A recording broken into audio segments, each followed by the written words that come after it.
Welcome to the Explainer. Today, we are going to unlock one of the most powerful tools in the English language, conditionals. They're pretty much the secret sauce behind expressing everything from simple scientific facts to, your wildest dreams. Okay, let's just dive right in. So, to get started, I've got a little puzzle for you. Take a look at these 3 sentences on the screen. What in the world connects them? I mean, we've got a science fact, a big dream, and what sounds like a past regret. What's the common thread? Well, if you guessed that they all use that powerful if-then structure, you are spot on.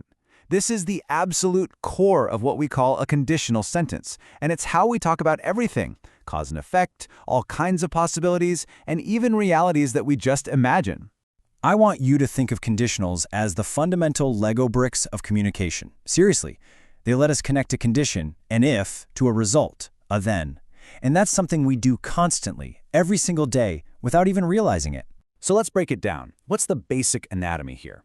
Well, every single one of these conditional sentences has 2 parts. You've got the if clause, that's your condition. And then you have the main clause, that's your result. Condition, then boom, result. It's a really simple but incredibly powerful pairing. All right, let's start by laying the foundation. We're going to begin with the most solid, the most straightforward building block of them all, the zero conditional. This is what we use for things that are just absolutely undeniably true.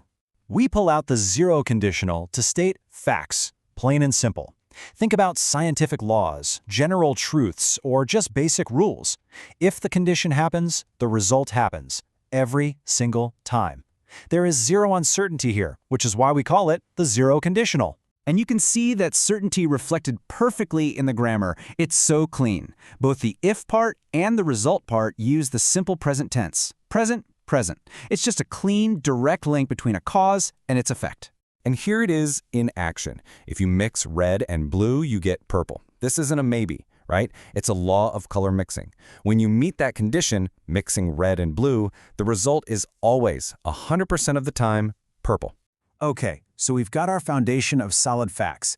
Now let's build on top of that.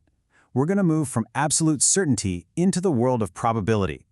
This is where the first conditional comes in, and it's all about talking about real and likely future events. This is the one you use all the time in your daily life, probably without even thinking about it. It's for making plans, giving warnings, making predictions. We're not talking about universal truths anymore, but about things that have a very, very real chance of happening. Now notice the change in the blueprint here. It's subtle, but it's a huge deal. The if clause stays in the simple present, but look at the result clause. We bring in the word will. That little word is our big signpost. It's signaling that we've moved from certainty into a probable future. Here's a great example we can all relate to, right? If you study hard, you will pass the exam. The condition, studying hard, is totally real and possible. And the likely result? Yeah, you will pass. This connects a real present action to a very probable future outcome. All right, so we've built our house on the solid ground of reality and probability. Now, let's get a little weird. We're going to use our next set of building blocks to construct something entirely different. Imagined hypothetical realities. Welcome to the second and third conditionals. The second conditional.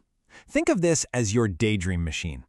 This is the tool we use to talk about situations that are unlikely or even straight up impossible, right now or in the future.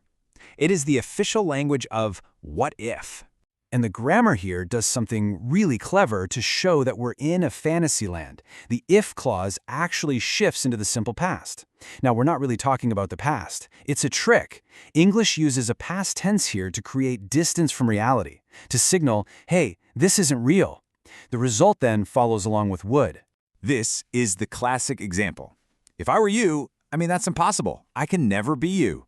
So, because it's an unreal, impossible situation in the present, we use the second conditional to imagine the result and give some advice. But what if we want to imagine a different past? What if the thing we want to change is already over and done with? For that, we need the big one, the third conditional. This is the language of regret, of looking back and thinking, man, if only. Okay, this structure looks a little more complex, but it makes perfect sense when you break it down. The if clause uses the past perfect tense. That's had plus a past participle. That formula locks the condition firmly in a past that cannot be changed. The result then uses would have to show the imaginary past outcome that never happened. This sentence just perfectly captures that feeling of a missed opportunity, doesn't it? The reality is you didn't leave earlier and you did miss the bus. It's done. The third conditional is like our own little time machine that lets us go back and explore the alternate past that never was. So let's put these two side by side, because this is the key difference. It all comes down to timing. If you're imagining a different present or future, you need the second conditional. But if you're imagining a different past, you've got to reach for the third. It's pretty much that simple. Okay, you've mastered the basic blocks. Are you ready for the master builder level? We can actually start mixing and matching our pieces to create what we call mixed conditionals. And this is where we can express some really nuanced and complex ideas. So check out how this works. It's kind of like taking a piece from two different Lego sets. First, you grab the if part from the third conditional, the part about an unreal past. Then you snap on the result part from the second conditional, the part about an unreal present. And the result is this amazing tool that connects a past action to a present situation. For instance, if I had studied harder, I would be a doctor now. See that? A past what-if that has a direct effect on the present. So cool. So there you have it. Let's do a super quick recap of your new conditional toolkit. 0 is for facts. First is for likely possibilities in the future. Second is for daydreaming about the present. And third is for looking back and regretting the past. You are now equipped to express a massive range of ideas with total precision.